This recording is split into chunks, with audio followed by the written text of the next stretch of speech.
Deshodena TV pona koyoka bansango sango ya mboka ye basango ya Afrika ye basango ya Europa ye basango ya mokili mobimba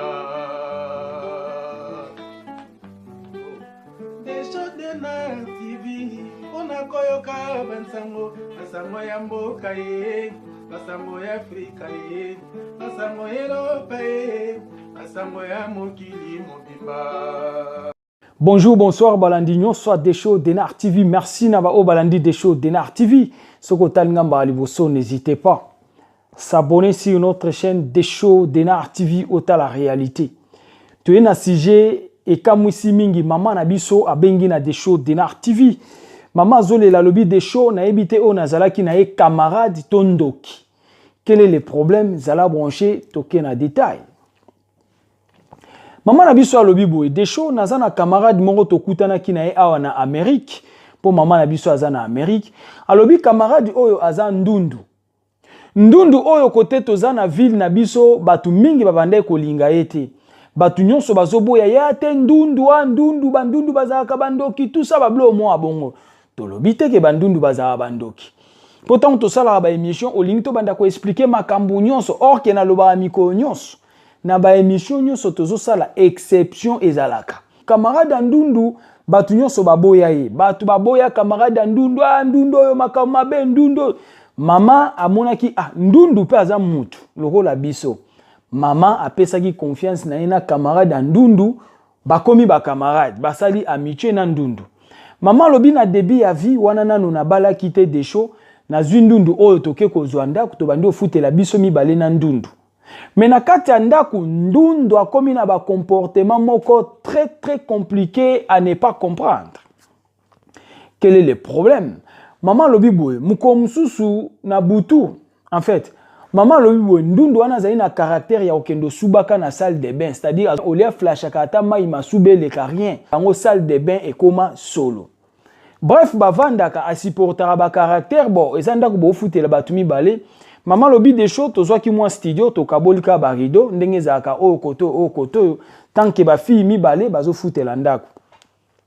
Ezaki na moment mususu maman na biso alobaki plus ya bandola la penza mingi na ndako te mais ndundu azalaki kolala mingi na ndako po ndundu azalaki na mwana na ye na maboko.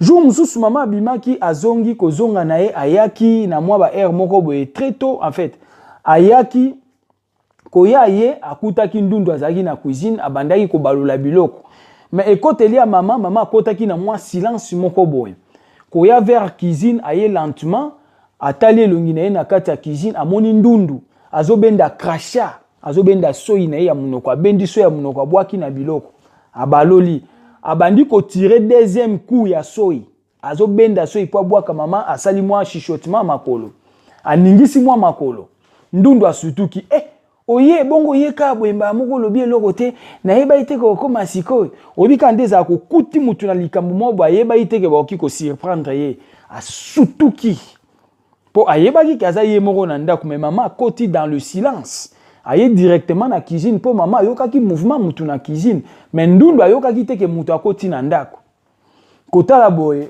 ndundu azobwaka soyi na biloko alambaki. Mais maman sali sembla mais amona qui et par après biloko koma e près na era kolia ndundu abengi mama po baya kolia mama habité nga na sina liaki nanga or mama si amona ki ndundu ndenga azobwaka soyi na kati ya biloko kolia pona nini ba comportement ya boye yango tolobi na ebandela émission oyeza ndoki to camarade toke na détail oyo ka côté problème ezokendo sukela mabe.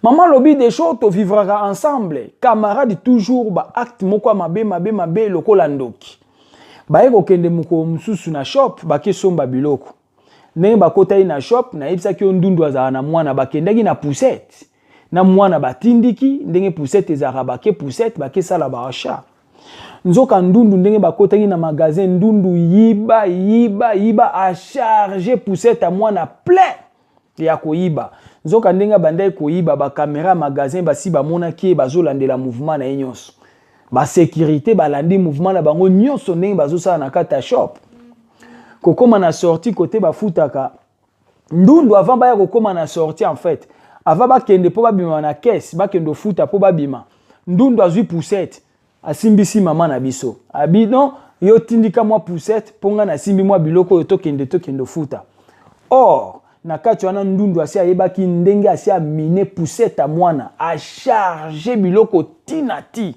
ya muibi kaka nde baoya na guichet wana na kobima na bango ba sécurité mama bino mibale boya awa toza na besoin totala biloko bosombi ndundu abandi kotomboka oh non biso faut tokende ya muibi azaka tranquille te muibi so bakangi azaka tranquille te ndundu abandi kosilika non bokofuye biso pourquoi biso faut tokende mwana ifalia na bima na mwana depuis kala mwana na nzala sécurité alobi yo mutozo ganga yo nde par contre to monio de na caméra ndengo koti biloko na poussette oyo yo nde toza no posa makelo sala ya pamba or ndundu ndenge bazana ndundu ana des documents na nzoto. Premier document aza parrainé comme mineur famille d'accueil. Deuxième dossier ngunda abwakaka majeur yosko bakangi na ba policier tous les deux documents zaina na nzoto ndundu abandi kolenga masubelinge bimandundu ndundu ayebisi mama mondenge yo zawana naza na des documents na nzoto nanga simba document moko ponga awa so bakainga na des documents scandale mais au moins ba sécurité tant bakanga bango batali na yo ndundu or yo ndundu oyo kala mingi te to uti komona o bakanga kyo a na pharmacie à côté o utai ko yiba biloko na pharmacie yo lisusu tokangi yo awa mama et puis ndundu ba sécurité batali kaka bwe ndeko mwasi ya ndundu pe lisusu mawesali ba sécurité babi d'accord ba récupérer ka biloko wana batie bango na mutuka baketika bango na nzela po soni batu batondaki mama na biso alobi des choses ndundu oya simbisinga touche batu balingi biso na shop tala kaka bakangi biso bazo bimisa biloko o ndundu a charge ki na poussette et sali mawa pasi na soni ndundu asimbisaki mama poussette de la sorte que mama tango akobima soki eleki ndundu a gagné soki pesi sumbela bakanga mama nzoka caméra bamonaki mutu azali na poussette ndenga banda ko charger juste na sortie ya caisse nda pesi poussette na maboko ya mama sécurité alobi eza mama oyo te eza yo ndundu to monaki o na caméra ndengo charger ki poussette c'est-à-dire yo kutu ndengo zoganga wana yo nde tozokanga tala camarade or makamba boeza mingi na poto botambo wana mutu boya sa yibaki plein asimbisio yo angano koyeba te tango lekaka betak bakangi yo bref baye kozwa bango bakekitsa bango na nzela batiki bango na mawa ya ndundu na mwana oyibi mawa wana ba sécurité bon to bimisa bango bakende musika po na soni bakekitsa bango na nzela bokende batiki bango bakei mama lobi de show eyeko koma na moma moko ngana yaki kobala bakabwana na ndundu mutu na mutu akenda mama na biso kolo lisolo abalaki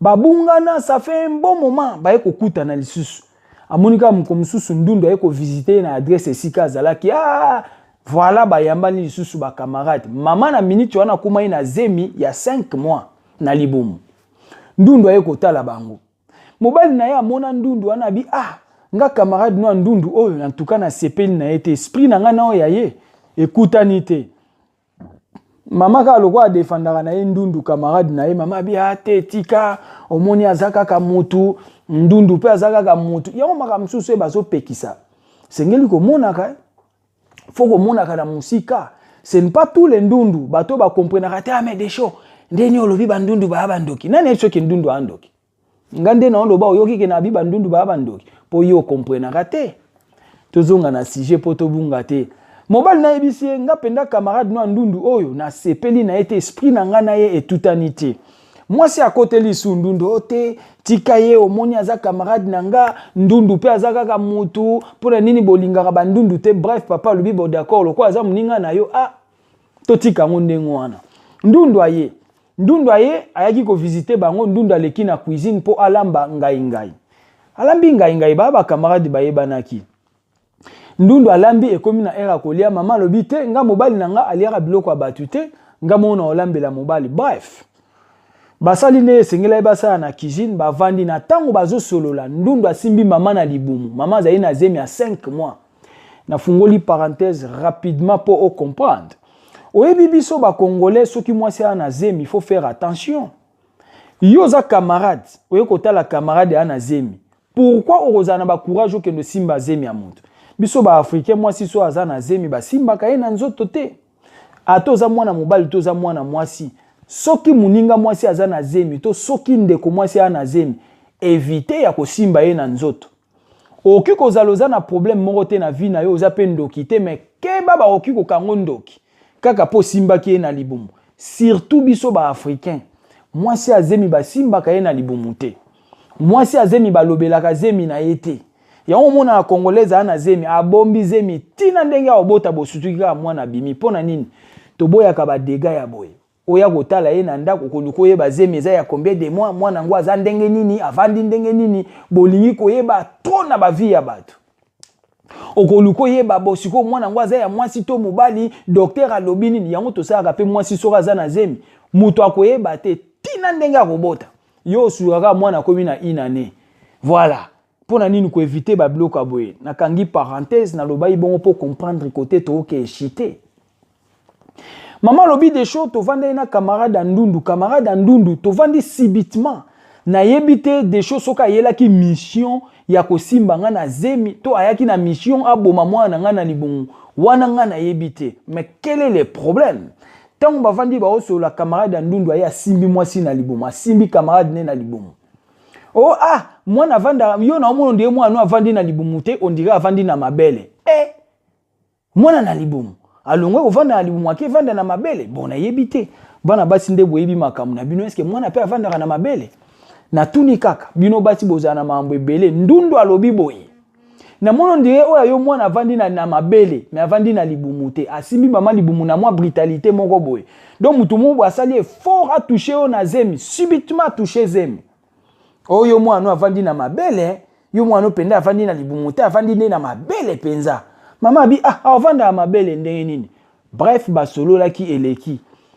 Ndundu ekomaki na temps azonga. Mama lobi boy.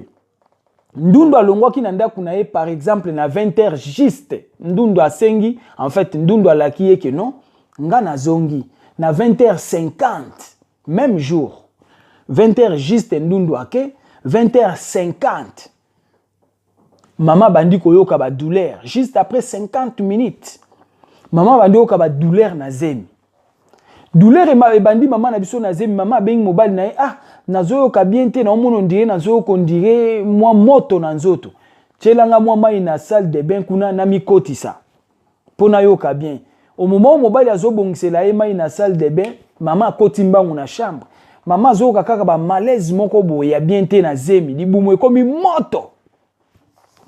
Libumu moto esprit mama ke neti na toilette akende komitala ayeba nini ezokoleka mama koti na toilette amoni nzoto na ye ya kimwasi kuna na ebite na olobebele te amoni nzoto ne ya kimwasi evimbi ba mama ba yebi kote na komi evimbi alobi papa na ebite loko ni esalama kindengwa na zemi ya 5 mois nzoto evimbi pasi bandi douleur Maman kezonga likola mbetu douleur e bandi amona be makile bandi bimaye na se.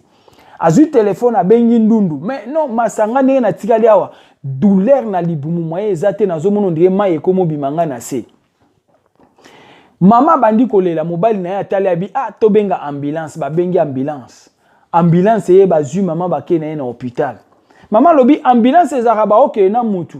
Faut ba le café vert mais oya ya ambulance ezotelema chaque fait ambulance ezotelema tiba ya kokoma na hôpital mama yoki douleur moko ya blague te jusqu'au tel point zemi esali nini zemi ebimi zemi ezalaki na problème te ebandaki 1 mois 2 mois 3 4 5 mois zemi ezali na problème te juste après visite ya Ndundu et acte salamaki entre ye na Ndundu pourquoi Ndundu asimbaki ye na libumu pour dire que yo mwana avandi na libumu te avandi na mabele yaya fait attention moi si abatu soka za na zemi keba na bilobela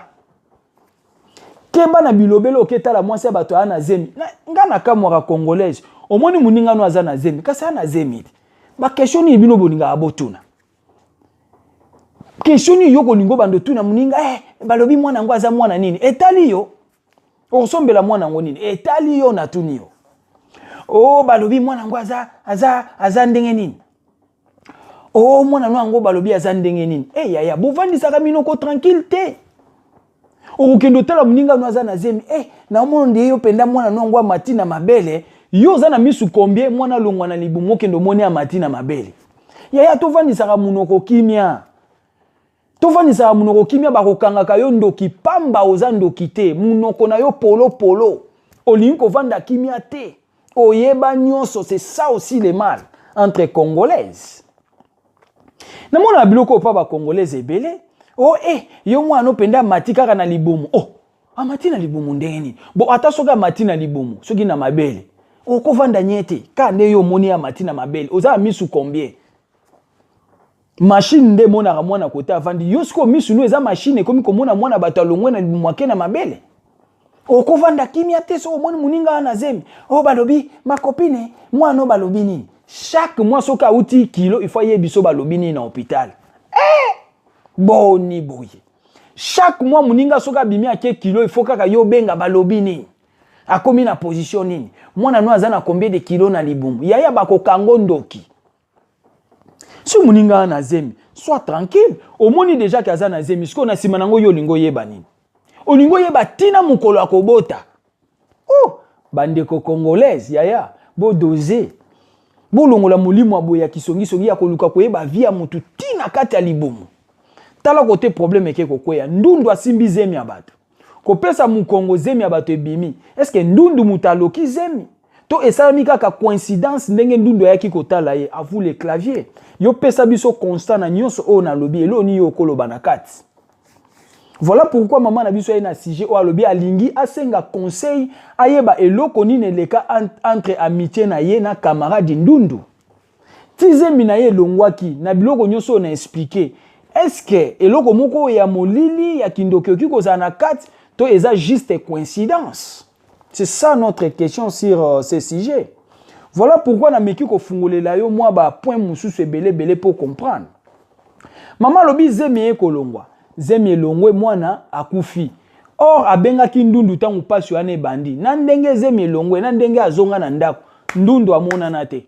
Ndundu pe ayate tina lelo. Tina ndenge na vandi na opesa lisolo a mama ndundu ayate ndundu pe amona na te. Maman na biso alobi des choses de na TV na ye barate. Camarade wana tangu to bandaki na ye bato ebele bapekisa kinga na ye. Bato ebele baboya ki ye, bato baboyi ye aza mabe aza ndoki tout ça makambo ebele, bato bayeba ki ye bayebisa ki mama keba na ye. Mais maman la kisaki bolamu na ye ki motema malamu, azwaki camarade ndundu ba vivre ensemble. Mais tala côté histoire ya ye na camarade ndundu eke kosuka. Maman perda mwana na libumu ya 5 mois, zemi elongwa abenga ndundu na téléphone ba solo la mais ndundu amona na teti lelo. Et chose grave, le même ndundu actuellement maman lobi le même ndundu abomi mabale ebele ya batu na ville o bazalaka. Ndundu wana abomi mabala batu ebele. Le même ndundu na minute oyo ake kota libala, pas un homme marié. Mobali wana azana mwasi na ndako. Ndundu pa yo kota libala na même ndako, c'est-à-dire mwasi basi bakomi mibale na kati ya ndako moko. Ndundu pa koti libala. C'est-à-dire ndundu ayo bakisa na ndako wa mutu. Abakisa mina ndako wa muninga na ye mwasi na ye na mwana na ye abotaka libanda baye kokota libala na ndako oyo ezalaki na muninga mwasi. Donc ba vivre basi mibale na mobali moko les mêmes ndundu. Mawapasi na soni. Voilà, auto ngeto loba na kati ya mwana yo ki kopesa conseil nini pa mama et loko nini yo comprendre na kati. Pesa biso commentaire sur clavier to za na besoin bato ba okoma na bato mayele wana ndeto wana bango posa. Pesa biso malobani yo koloba na kati ya amitié oyo. Problème o ndenge leki. Et lo ni yo comprendre na kati. Est-ce que ça coïncidence yango totuni ou bien kindoki? À vous les claviers. Benga des choses de na TV na ba sujet ya bien. Numéro na nga ngwana tia na WhatsApp. Pesa biso ba sujet bientôt lo belango oyo komelio e komela bato mususu te. Toleki na annonce. Toza na annonce na biso. Kaka nde to okay nango. Nazana annonce nazana mama na biso moko. Nazana mama na biso moko azana mwana moko. Mama azana 37 ans d'âge. Azana besoin mobali ya bien bakumbela na ye mama azana Londres. Mama azana Londres na Leeds. Bande kwa Londres ba ebi Leeds esike ezali. Mama lobi aza très élancé, aza engambez. Soko za mobali ya mokuse ko benga te po okobima pigme e kosala bien te. Mama azana besoin mobali ya sérieux oya melaka cigarette te. Choko, soko tchaka choko ko benga te. Voilà.